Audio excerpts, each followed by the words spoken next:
¿Están listos? ¿En sus marcas? ¿Listos? ¡A leer! Bienvenidos a Mundo de Palabras, donde todos los jueves podemos aprender un poco de todo.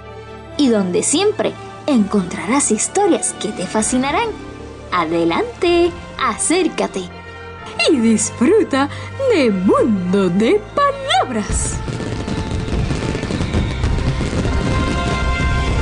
Saludos amigos de Mundo de Palabras, espero que estén disfrutando de la tarde de hoy como nosotros disfrutamos todos estos espacios, todos estos momentos. Agradecemos que estén con nosotros disfrutando de la programación de Católica Radio y aquella que trabajamos desde la Pontificia Universidad Católica.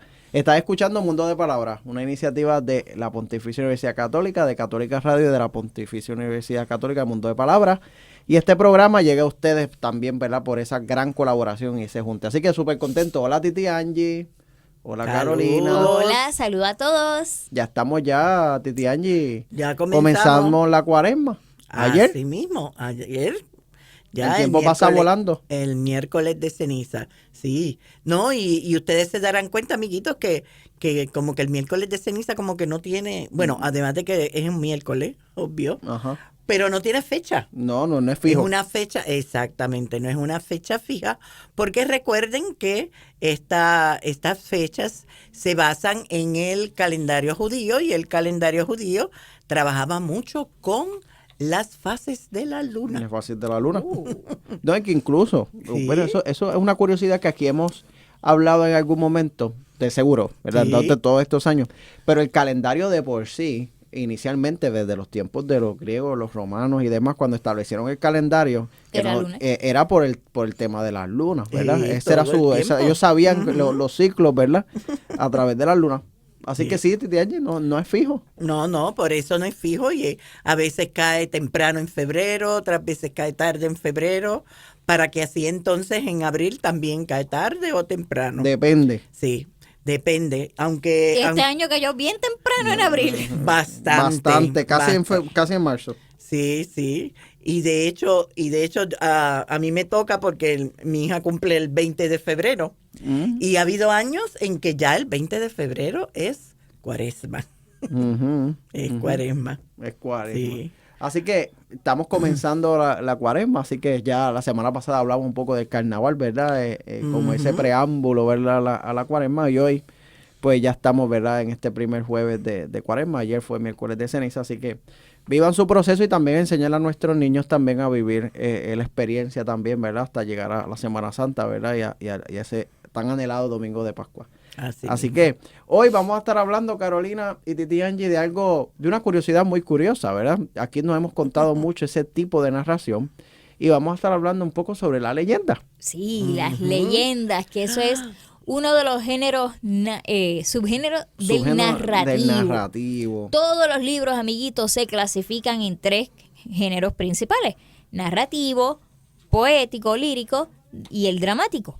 Y dentro del narrativo están los cuentos, las novelas, las fábulas y las leyendas. Y las leyendas son una narración popular que cuenta probablemente un hecho real o fabuloso, adornado con elementos fantásticos y maravillosos de nada más y nada menos que del folclore. En otras palabras, verá algo bien autóctono de ese país, ¿verdad?, o de ese lugar o de esa comunidad. Y se originaron en su gran mayoría a través de la tradición oral, ¿verdad? De lo que estábamos hablando hace unas semanas atrás, ¿verdad? Que hablamos estamos celebrando el Día Internacional, ¿verdad?, de la narración oral. Pues muchas leyendas se recogen, ¿verdad?, se rescatan de allí y se llevan a un libro y se llevan a una historia. Sí, y ahí van juntitos de la mano, una línea bien finita entre lo que son los mitos y leyendas. Entonces algunas personas le llaman a los mitos leyendas, y es porque, como bien dice Swan, se basan en la forma de explicar algo que sucedió o algo que sucede, y pues no lo pueden explicar por sí solo y se lo achacan a algo más grande. Más grande. Y obviamente yo por lo menos en lo personal, no me citen, disculpe profesora, pero yo siempre he hecho la distinción entre una leyenda y un mito, en que las leyendas de por sí hay algo que es corroborable. ¿verdad? Yo siempre lo veo como Es verdad. algo que uno puede decir, mira, pasó o pasa y un mito, pues no necesariamente, ¿verdad? Un mito, bueno, y digo, pues pueden haber leyendas que nada sea corroborable, ¿verdad? Y hay los debates entre los profesores, ¿verdad? Pero por lo menos yo me lo aprendí así de siempre, ¿verdad? Cuando estudié los subgéneros literarios, de que una leyenda vamos a encontrar algo que un personaje, una persona que es corroborable. Mira, sí, una persona vivió y fue así, y obviamente todos los elementos fantásticos. Así que queremos compartir unas leyendas que documentó nuestra querida fundadora Marta Sastrías, que la semana pasada estuvimos hablando con su hijo, el licenciado Carlos Porcel, que ella, del folclore mexicano, ¿verdad? Porque ella fue mexicana.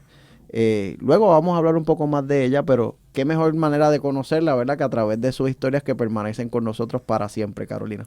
Claro que sí, y les voy a leer 2 leyendas mexicanas del libro de nuestra querida Marta, que se titula Melodía de la Naturaleza. Y la primera leyenda viene del pueblo zapoteca y se titula El Puente de 7 Colores. Y dice así: cuando todo era oscuridad, el gran Señor de los rayos reinaba en el cielo.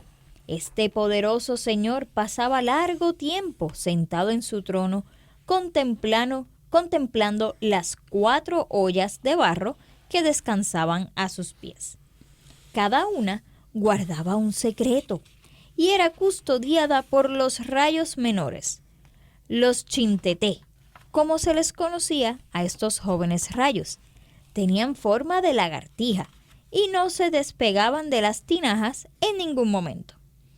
En una dormían las nubes, en otra se arrullaba el agua, en otra más reposaba el granizo y en la última se cobijaba el aire.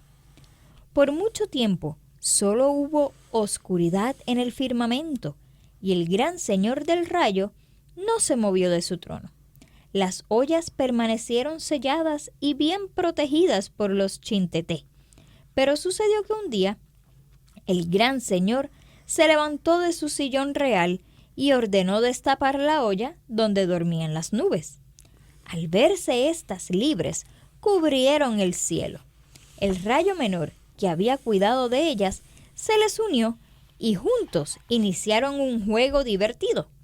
Los movimientos del chinteté lanzaron relámpagos e iluminaron la noche. Los hombres de la tierra vieron asombrados la tormenta de rayos y el firmamento gris tapizado de nubes, pero ni una sola gota de agua los humedeció. Entonces pidieron al gran Señor del rayo que les mandara agua para calmar su sed. El chinteté, rayo menor, custodio de la segunda olla, la destapó obedeciendo las órdenes del Señor del rayo. Las aguas se deslizaron a gran velocidad y no dejó de llover por varios días. El cielo se encendía con los rayos que el chinteté producía al danzar junto al agua. Los pueblos de la tierra se asustaron al ver tanta agua y le rogaron al Señor del rayo que la detuviera. Pero este, divertido, no les concedió su deseo. Al percatarse de que no serían escuchados, enviaron al cielo una comisión de hombres y mujeres. Pero al llegar, en lugar de hacer su petición al gran Señor, destaparon una de las ollas que quedaba, pues no resistieron la curiosidad de saber qué había dentro de ella. Pequeñas gotas de agua, hecha piedra, empezaron a golpear la tierra, y los 3 rayos menores no dejaban de lanzar truenos y relámpagos. Los hombres, las bestias y los pájaros creyeron que era el fin del mundo. Como último recurso, le pidieron al viento que disipara la tempestad. El gran Señor del rayo no aceptó liberar al aire, pues disfrutaba de la tormenta que caía con fuerza sobre el mundo. Pero el chinteté que lo cuidaba se compadeció de los habitantes de la tierra y dejó escapar el aire de la olla. Un fuerte viento sopló y despejó del cielo. El instante se tornó azul, adornado por un enorme disco dorado. El gran señor del rayo, al reconocer al sol, tembló de cólera. Ya no sería el único y poderoso dueño del reino celeste. Pero al ver que Gobicha, el sol, llegaba a dar felicidad a los hombres, le rindió honores. Para demostrar su respeto, construyó un puente de 7 colores que unió el cielo y la tierra. El sol pudo entonces llegar más rápido y llenar de luz, calor y alegría a los pobladores del mundo. Y así fue como nació el arco iris. ¿Vieron? Qué ¿Vio? precioso. Qué bonito. Me encanta, me encanta. ¿Otro? Otra, claro. Otra. Este se titula El lugar de las ranas. Y es una tradición oral mixteca. Y dice así. En un lugar muy apartado, en las tierras de Guerrero, existía una poza muy honda donde habitaban miles de ranas. A muchos kilómetros a la redonda se escuchaba el fuerte croar de estos animales, pero solo un hombre conocía el lugar al que iba una vez a la semana. Con un costal al hombro, caminaba por varias horas hasta llegar a la gran poza. Cuando anochecía, regresaba a su casa con el costal lleno de ranas. Al día siguiente, cambiaba las ranas por costales de maíz con el que su esposa preparaba la comida de la familia. Por muchos años hizo lo mismo, hasta que en una ocasión, cuando estaba metiendo las ranas en el costal, una bella joven se le acercó. «Ya no podrás atrapar más ranas», le dijo. «¿Quién eres? ¿De dónde vienes? Nadie más que yo conoce el camino a este lugar. ¿Acaso eres una hechicera?», preguntó el hombre, que no podía creer que alguien hubiera seguido sus pasos. «No soy una hechicera, vivo por aquí. Estas ranas ahora me pertenecen, así que no quiero que te las lleves». El hombre le pidió que le permitiera llenar su saco, pues sólo así obtendría el maíz para comer. «Está bien», dijo la joven, «pero mañana traerás a tu hijo. Le dirás que debe esperarte sentado cerca de la poza y que regresarás por él a las 9 de la noche». El hombre aceptó el trato y regresó a su casa. Muy temprano en la mañana siguiente, padre e hijo tomaron el camino a la poza. Al llegar, el padre siguió la recomendación de la joven y pidió al muchacho que se esperara ahí sentado hasta que él regresara. El joven aguardó por largo rato.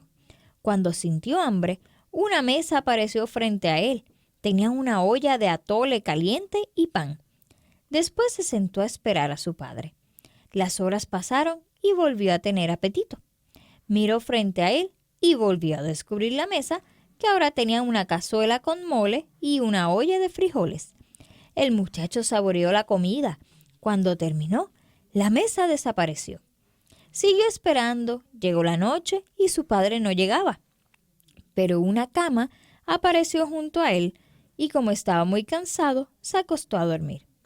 Pero despertó al sentir que alguien se acercaba. Abrió los ojos y vio junto a él a una joven tan bonita que sin pensarlo, como si estuviera hechizado, le dijo: «¿Quieres ser mi esposa?». La joven aceptó y sin esperar más, al día siguiente se casaron. Pasó mucho tiempo y a pesar de que el joven era muy feliz con su esposa, extrañaba a su familia. Un día le pidió a la muchacha que lo acompañara a visitar a sus padres, pero ella no quiso ir. «Ve solo», le dijo, y así lo hizo. Cuando llegó a la casa de sus padres, lo recibieron con alegría. «¿Por qué no regresaste por mí al lugar de las ranas?», preguntó a su padre. «No sé qué sucedió, hijo. Nunca más encontré el camino a la poza». «Pensamos que nunca volveríamos a verte», dijo su madre. El muchacho les contó que se había casado con la bella joven y que era muy feliz. Al oír eso, su madre se asustó. «¿Estás seguro que esa muchacha no es una bruja?», le preguntó. El muchacho le explicó que era una bella joven. La madre le pidió que hiciera la prueba para asegurarse de que su esposa no era una hechicera y le dio un manojo de velas y le dijo que las encendiera cuando llegara a su casa. Fíjate en los pies de tu esposa. Si son de humano, quédate con ella. Pero si tiene patas de guajolote, vuelve a la casa enseguida, pues quiere decir que la joven es una bruja. El mismo día que regresó a su hogar, el joven encendió las velas tan pronto oscureció. La muchacha se percató de que su esposo no dejaba de verle los pies. Se enojó mucho y le pidió que se fuera con sus padres y que no regresara nunca más. El muchacho se fue sin saber si su esposa era una hechicera, pues no alcanzó a verle bien los pies a la luz de las velas. No pasaron muchos días cuando empezó a extrañarla y decidió ir a buscarla, pero no la encontró. Un sapo diminuto que andaba por ahí le dijo que el gigante se la había llevado a su castillo. El joven siempre había oído que el castillo del gigante estaba muy lejos, así que empezó a caminar sin descansar ni de día ni de noche. Y en eso empezó una gran pelea entre jaguares, tigres y águilas. El joven aprovechó la distracción, entró al castillo y logró rescatar a su esposa del gigante. Los esposos regresaron a su casa ayudados por los animales. Cuentan que el joven nunca supo si su esposa tenía patas de guajolote, pero que vivieron felices en el lugar de las ranas. Muy bien. Otra Muy leyenda de la bonito. tradición folclórica mexicana. Y Titi Angie, estamos ya, ¿verdad? En inicio de un camino. De una cuaresma, sí, hacia una resurrección. Así que hoy les tengo unos cuentos, ¿verdad? En el cual lo que quiero es que hagamos una introspección, ¿verdad? Y ayudemos a nuestros pequeños a entender lo que somos, ¿verdad? Como seres humanos. Y el primero que les tengo se llama La vasija agrietada y es del libro Para educar valores, nuevas parábolas. Un cargador de agua de la India tenía 2 grandes vasijas que llevaba encima de sus hombros, colgadas a los extremos de un palo. Una de las vasijas era perfecta y entregaba el agua completa al final del largo camino, desde el arroyo hasta la casa del patrón. La otra vasija tenía una grieta, por donde se iba derramando el agua a lo largo del camino. Cuando llegaban, solo podía entregar la mitad de su caudal. Durante 2 años se repitió día a día esta situación. La vasija perfecta se sentía orgullosa de sí misma, mientras que la vasija agrietada vivía avergonzada de su propia imperfección. Y se sentía miserable por no poder cumplir a cabalidad la misión para la que había sido creada. Un día decidió exponerle su dolor y su vergüenza al aguador y le dijo: «Estoy muy avergonzada de mí misma y quiero pedirte disculpas». «¿Por qué?», le preguntó el aguador. «Tú sabes bien por qué.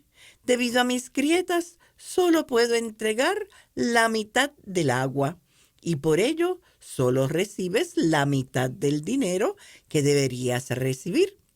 El aguador sonrió mansamente y le dijo a la vasija agrietada: «Cuando mañana vayamos una vez más por la casa del patrón, quiero que observes las bellísimas flores que crecen a lo largo del camino». Así lo hizo, y en efecto, vio que las orillas del camino estaban adornadas de bellísimas flores. Esta visión, sin embargo, no le borró la congoja que le crecía en su alma de vasija por no poder realizar su misión a plenitud. Al volver a la casa, le dijo el aguador: «¿Te diste cuenta de que las flores solo crecen en tu lado del camino? Siempre supe de tus grietas y quise aprovecharlas. sembré flores por donde tú ibas a pasar y todos los días, sin tener que esforzarme para ello, tú las has ido regando. Durante estos 2 años yo he podido recoger esas flores para adornar el altar de mi maestro. Si tú no fueras como eres, él no habría podido disfrutar de sus bellezas. ¿Y qué nos dice este precioso cuento, amigos? De que todos tenemos grietas y limitaciones y aún así todos valemos ante los ojos del Señor. Con frecuencia, muchas veces pensamos de que nuestras debilidades son pensamos que nuestras debilidades son nuestras fortalezas y el ser conscientes de ellas nos vuelve humildes, comprensivos. Y no hay nada más insoportable que una persona que se siente perfecta o santa. Los santos verdaderos se reconocen pecadores y los auténticos sabios son los que más vocean su ignorancia. Así que sal de tu pozo oscuro, salta a lo desconocido, más allá de tus miedos, brilla la luz. Y a pesar de tus grietas y debilidades, eres una persona muy valiosa. No todos valemos para lo mismo, pero todos valemos. El reto consiste en descubrir nuestros talentos para potenciarlos y bien afincados sobre ellos, realizarnos en la vida plenamente. No te consideres nunca superior a otros, ni los desprecies, porque piensas que son peores o menos inteligentes que tú. Ponte siempre al lado del más débil. Y eso es lo que debemos de enseñarles a nuestros niños, que aunque tengamos defectos, aunque no seamos perfectos, tenemos nuestras gracias, tenemos nuestras formas de expresarnos que son distintas a otras personas. Y entonces, ustedes conocen, amiguitos, que existen lo que se llaman las obras de misericordia. 7 corporales y 7 espirituales. Pero cuando uno se los va a enseñar a un niño, pues un poco difícil que las entienda. Pues este precioso libro de la editorial Alfredo Ortels nos va a dar cada una de esas obras en un cuento. Y la primera es dar de comer al hambriento. Nuestro maestro del colegio nos había prometido que antes de Navidad iríamos de excursión a la Sociedad Protectora de Animales para ver de cerca la gran cantidad de perros y gatos que la gente sin corazón abandona. También nos dijo que ella nos explicaría cómo una gran cantidad de personas por puro capricho regalaban o se compraban un cachorrito y cuando crecía lo abandonaban, sin pararse a pensar que los animales también sufren. Hoy ha sido ese día especial. ¡Qué alegría! Pero con el nerviosismo me olvidé el bocadillo en casa. Me di cuenta nada más llegar, pero no quería decir nada porque me daba vergüenza que todo el mundo pensara que era una despistada. Durante 1 hora, por lo menos, recorrimos las jaulas y los lugares donde viven los animalitos.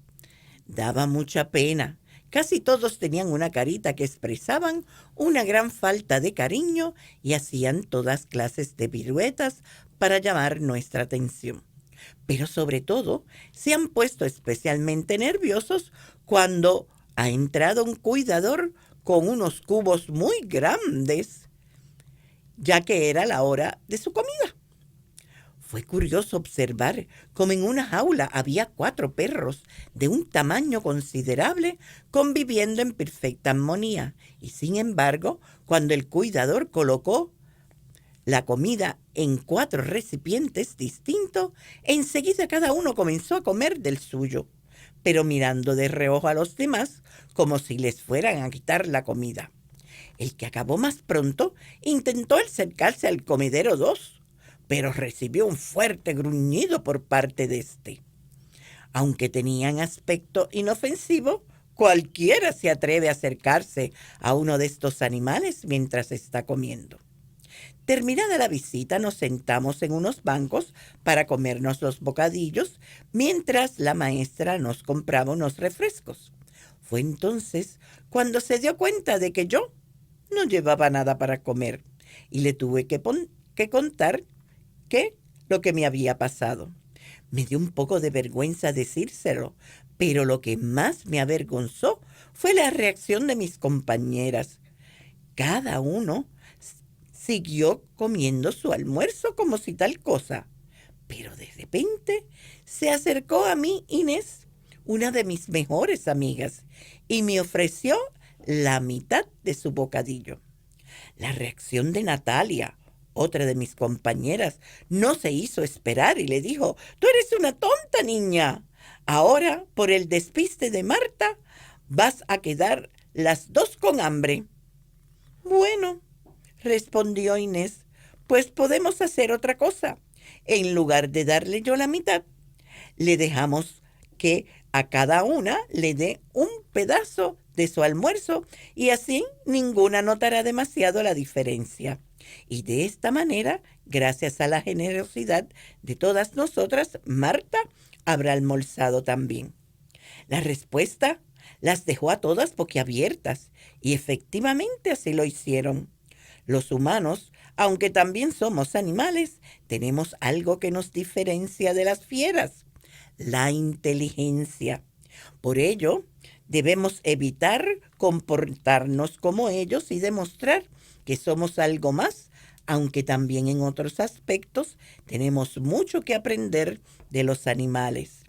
Nuestra maestra aprovechó la ocasión para decirnos que en el mundo existe hambre de verdad, y en muchos países, y que demasiados niños morían diariamente por falta de alimento, por lo que debíamos ayudarles, al igual que mis compañeras habían hecho conmigo.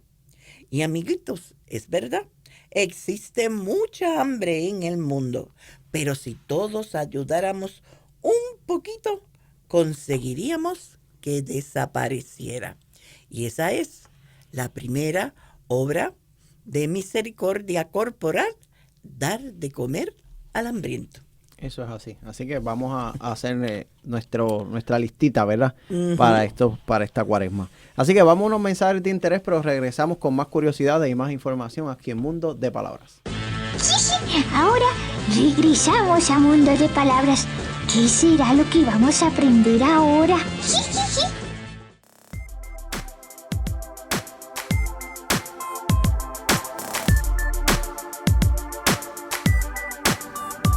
Y aquí de regreso a Mundo de Palabras.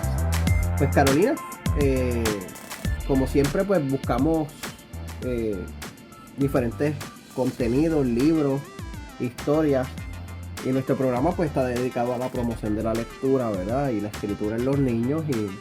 Y nos hemos propuesto pues dar un poquito más de contenido, ¿verdad? En esa dirección. Y hoy pues quisiera reseñar brevemente, tal vez yo creo que va a ser motivo para varios programas, ¿verdad? Porque es bastante el contenido de un libro que quisiera reseñar y quisiera compartir uno de un fragmento, ¿verdad? De lo que allí se presenta.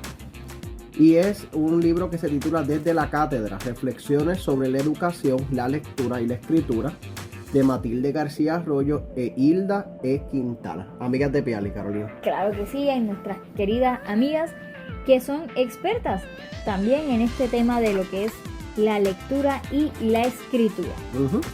Y este libro fue publicado, ¿verdad? Como dice Carolina, por Ediciones SM y Matilde y Hilda forman parte de la cátedra de la UNESCO para la lectura y la escritura aquí en Puerto Rico. Y este libro pues se publicó en el 2012.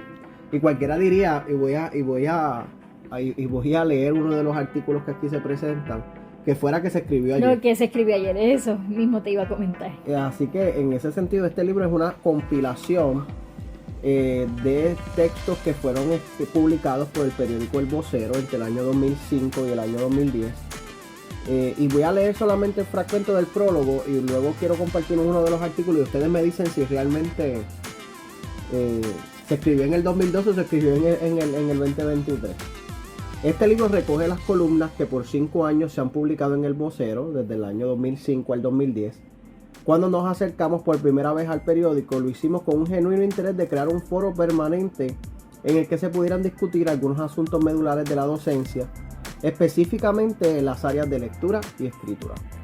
Por otra parte, también queríamos que la sede de Puerto Rico de la Cátedra UNESCO para el Mejoramiento de la Lectura y la Escritura hiciera una aportación a la comunidad educativa puertorriqueña con el propósito de contribuir a transformar la enseñanza de estos dos procesos. Y aquí el libro hace una compilación de todos esos artículos que fueron publicados durante esos años y se los recomiendo altamente a todo aquel que es un promotor de lectura. Ya aquí hemos dicho, ¿verdad?, que todos de una forma u otra somos promotores de lectura. Así que voy a compartir un artículo que fue publicado el 2 de septiembre del año 2008 que se titula Nuestros niños y jóvenes necesitan libros. Y dice así: una de nuestras lecturas de verano fue Crónicas de una docente argentina de Ángela Pradali del 2006. Nos permitió reflexionar sobre el estado de la educación en Argentina y establecer una comparación con lo que acontece en Puerto Rico. Nuestro insularismo en ocasiones no nos permite ver más allá de nuestras costas y nos lleva al desinterés por conocer los sistemas educativos de los países de habla hispana. Un análisis de estos sistemas podría arrojarnos luz sobre diversas situaciones que nos aquejan. El libro, aparte de analizar los procesos de lectura y escritura, también presenta un cuadro claro de los problemas que han surgido en Argentina a raíz de una reforma educativa llevada a cabo en los últimos años.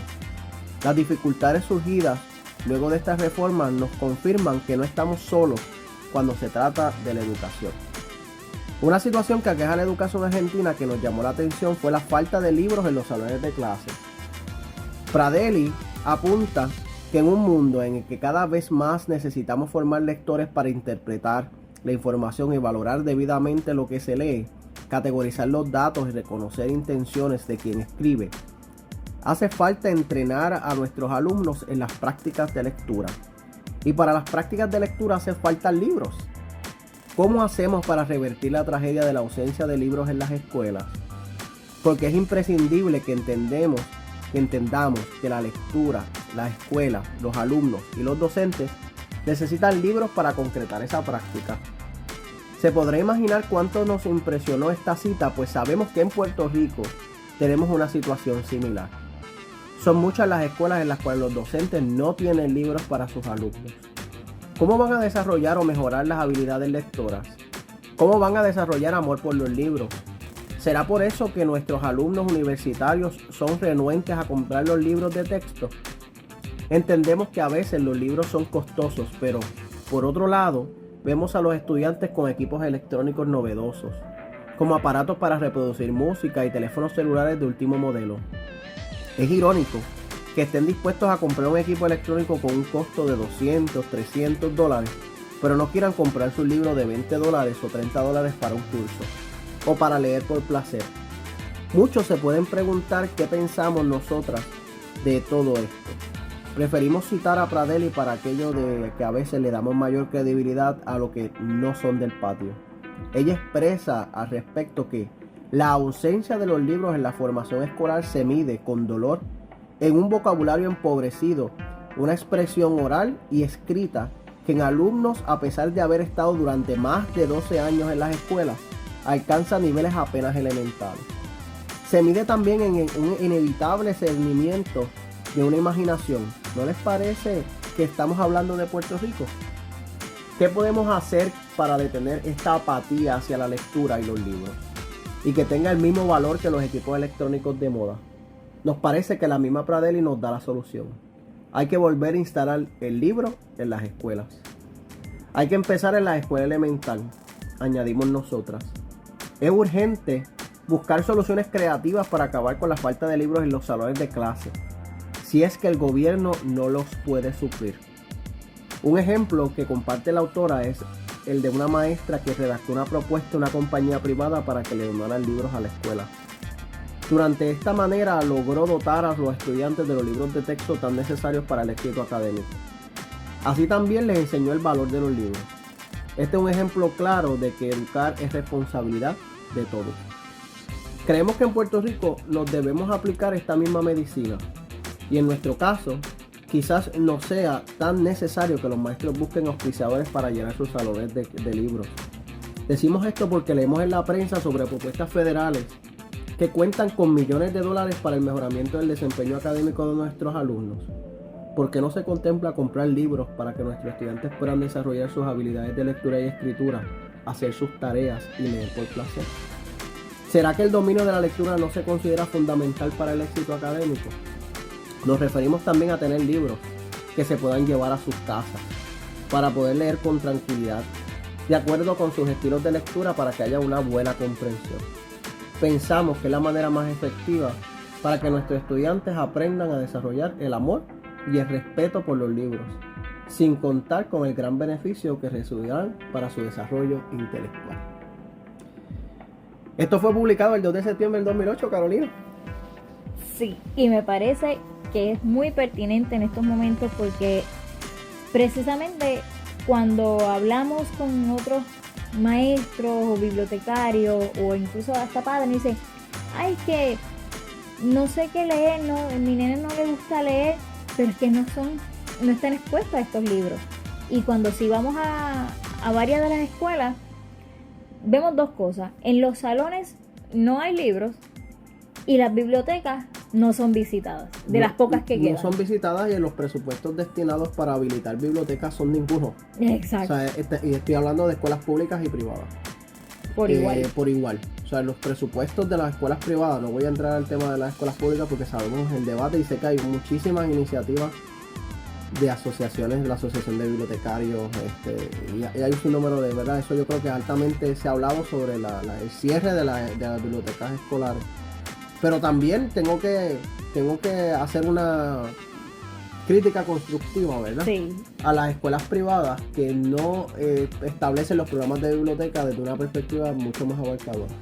Sí, siempre se ve la biblioteca solamente el lugar para que busquen la información, para que los estudiantes vayan a hacer una tarea y más nada, no le dan No está integrado. No, una integración, exacto, una integración curricular. Y así podemos hablar con los programas de biblioteca, pero es que vincular solamente los programas de biblioteca, que luego tal vez podamos compartir otro artículo de este libro que habla sobre las bibliotecas. La realidad es que qué es lo que pasa dentro de las salas de clase. O sea, ¿qué está pasando dentro de las salas de clase? No hay bibliotecas tampoco de aula, ¿verdad? O bibliotecas, pequeñas bibliotecas en los salones. Sabemos los debates que hay con los papás. Cuando de momento se le surge alguna, vamos a decirlo así, una oportunidad de buscar alguna alternativa para lecturas que surgen al transcurso del año, no, pero si no está en la lista. Sí, si no está en la lista, no pienso comprarlo. No lo pienso comprar. O cuando llegue el momento de leer, y son lecturas obligatorias, tampoco no llega con los libros en la mano. O sea, tiene que haber un compromiso de padres, de maestros, de escuelas, de bibliotecas, para dotar a los niños de libros. La única manera que el niño aprenda a leer es con la herramienta. Es como mandar a un niño para escribir sin lápiz, sin bolígrafo, sin una libreta. Sin una libreta, pues igual pasa en la lectura. Necesitamos libros y yo sé que hay debates grandísimos en el país sobre eso, y aún incentivando a veces, pero tiene que haber un proyecto de país. Aquí nosotros hemos hablado muchísimo de este tema y lo seguiremos hablando, pero yo creo que es necesario. Es fundamental, indistintamente de la disciplina que sea. Hablamos de los libros y pensamos en la clase de español. Sí, ¿no? Y esto es lectura en cualquier materia, ya sea en lenguajes, inglés, francés, español, el que esté dando la escuela, a nivel de ciencia, a nivel de matemática. algo tan sencillo como a veces un diccionario. Diccionario. Un diccionario temático o el diccionario de español, no los hay. Y es increíble, esto cruza la línea de la escuela elemental y la escuela superior, pasa en la universidad. He tenido la oportunidad de desarrollar contenido para cursos universitarios. Y cuando uno empieza a buscar referencias actualizadas, a veces pensamos de que porque ahora estamos en el mundo Google, todo lo encontramos, ¿no? Hay cosas que no se encuentran porque no tenemos acceso a ellas. Y yo creo que ese debe ser el reto de los educadores, poder provocar de una forma u otra tener esos espacios. Así que Carolina, yo entiendo que es vital que sigamos compartiendo esto a través de aquí del Mundo de Palabras y poder lograr, ¿verdad?, el objetivo que es crear un Puerto Rico lector. Y con estas lecturas que hacemos, queremos también dejar en nuestros radioyentes esa duda para que usted siga buscando, indague más información y cree sus propias opiniones al respecto, y así, ¿verdad?, nos ayuda a crear un Puerto Rico lector. Eso es así. Y como el tiempo no da para más, vamos a dejarlo con la narración de un cuento, precisamente de nuestra querida fundadora Marta Sastrías, que se titula Siempre o Nunca, de vez en cuando. Y yo creo que siempre necesitamos un buen libro. Así que será hasta la próxima, lo dejamos con este cuento aquí en Mundo de Palabras, y un libro siempre es un mejor amigo, así que seguiremos aquí en Mundo de Palabras promoviendo la lectura y la escritura.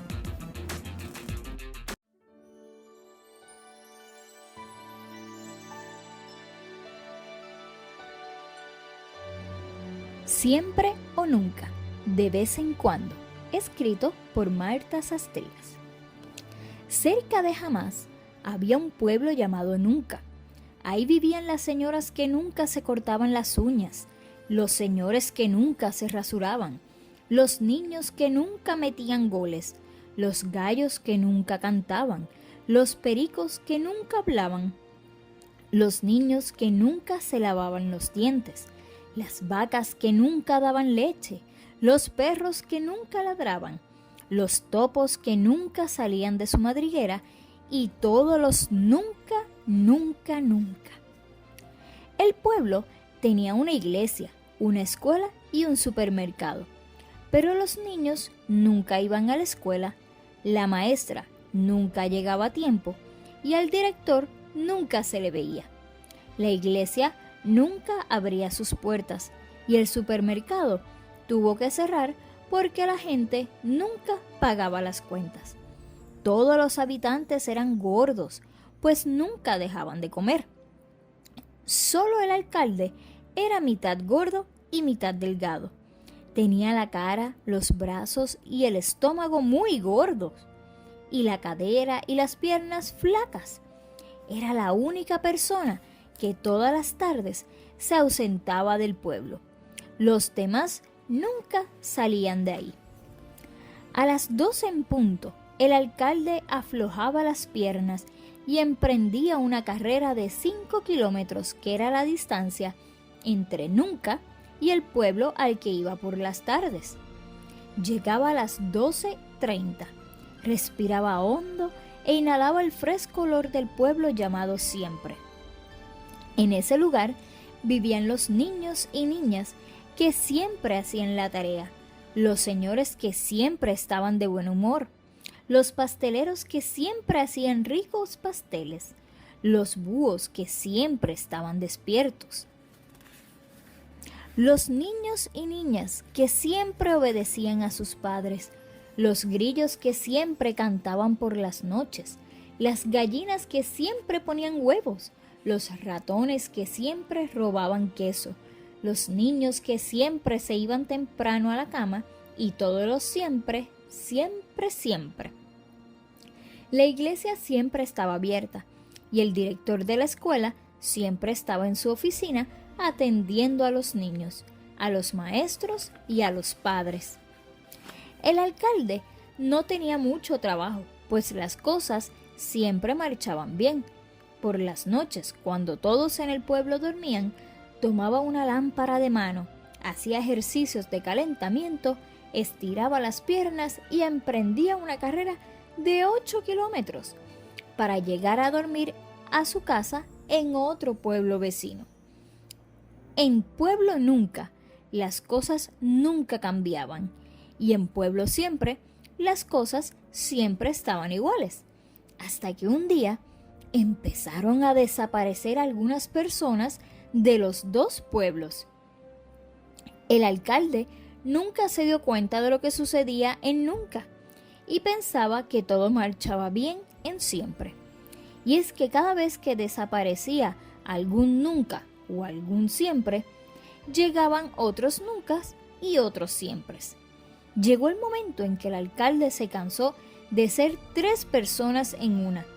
Por las mañanas era un nunqueño, así se les decía a los que vivían en Nunca.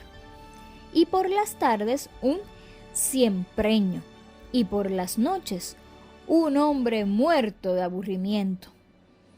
Un mediodía a las 12, ni un minuto más, ni un minuto menos, sacudió las piernas con más vigor que de costumbre. Corrió en el mismo sitio a gran velocidad y arrancó. Avanzó 1, 2, 3, 5, 10, 13 kilómetros, hasta llegar al pueblo donde pasaba las noches, y no volvió a salir de allí. Los nunqueños no extrañaron al alcalde, pues nunca veían cuándo llegaba ni cuándo salía del pueblo. Los siempreños sí se dieron cuenta de su ausencia, pues siempre estaban atentos a su llegada. Las cosas en Pueblo nunca fueron iguales desde el día en que el alcalde huyó, y en Pueblo siempre estaban esperando su regreso. Después de un tiempo, los nunqueños empezaron a extrañarlo y los siempreños se cansaron de esperarlo. Un mismo día, a la misma hora, un grupo de niños nunca y de niños siempre se reunió en la plaza de su pueblo y decidieron salir en busca del hombre mitad gordo y mitad flaco. A los grupos se unieron señoras, señores y jóvenes que nunca hacían nada, y chicos y grandes que siempre encontraban todo lo que se perdía. Cada grupo, por su lado, salió a buscar al alcalde desaparecido. Los nunqueños salieron cargados de bolsas de comida, por eso de que nunca dejaban de comer. Los siempreños solo llevaban una bolsa con una fruta y una botella de agua, pues siempre comían poco para guardar la línea. Los nunqueños tuvieron serias dificultades. Como nunca veían por dónde caminaban, cayeron a un barranco con todo y su cargamento y tardaron varias horas en volver a encontrar el camino. Las señoras que nunca habían subido una cuesta con el sol sobre la cabeza empezaron a derretirse por el sudor. Los señores que nunca movían las piernas sentían que se desarmaban. Los nunqueños nunca la habían pasado tan mal. Los siempreños caminaban ligeros por la carretera, siempre risueños y atentos al camino. Ningún tropezón y, por supuesto, ninguna caída al barranco. Las señoras siempre frescas, los señores siempre fuertes y sin señales de cansancio, y los niños siempre obedeciendo a sus padres y cantando canciones de exploradores. A pesar de los tropiezos y el retraso de los nunqueños y del orden en la marcha de los siempreños, todos llegaron al mismo tiempo al pueblo en donde se encontraba el alcalde. Al verlo tranquilo y sin remordimiento por haberlos abandonado, los que nunca se enojaban estaban furiosos. Los que siempre guardaban la calma perdieron los estribos. Los que siempre sonreían estaban serios. Los que nunca hablaban gritaban. El alcalde lucía una gran figura.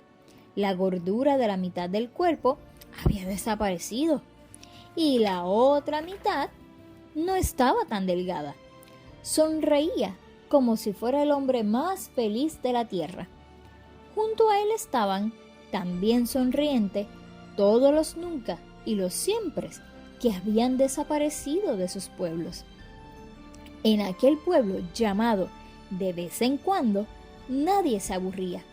Ahí vivían los niños que de vez en cuando olvidaban lavarse los dientes, los papás que de vez en cuando se enojaban, los niños que de vez en cuando no anotaban goles, los gallos que de vez en cuando se quedaban dormidos y no cantaban, los niños y las niñas que de vez en cuando no hacían la tarea, los elefantes del circo que de vez en cuando no obedecían a sus domadores, las señoras que de vez en cuando dejaban quemar la comida, y todos los de vez en cuando, de vez en cuando, de vez en cuando.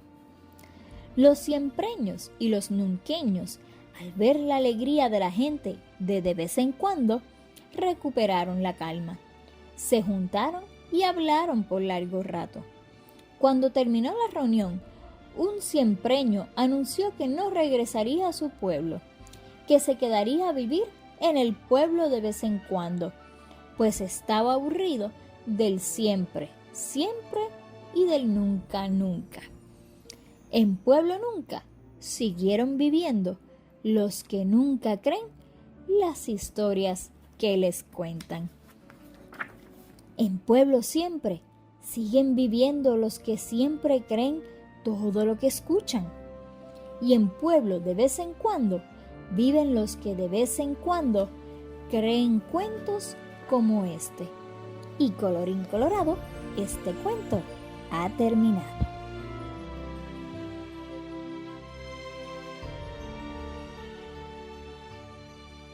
Bueno, amiguitos, eso es todo por el día de hoy. Nos vemos la semana que viene. ¡Chao!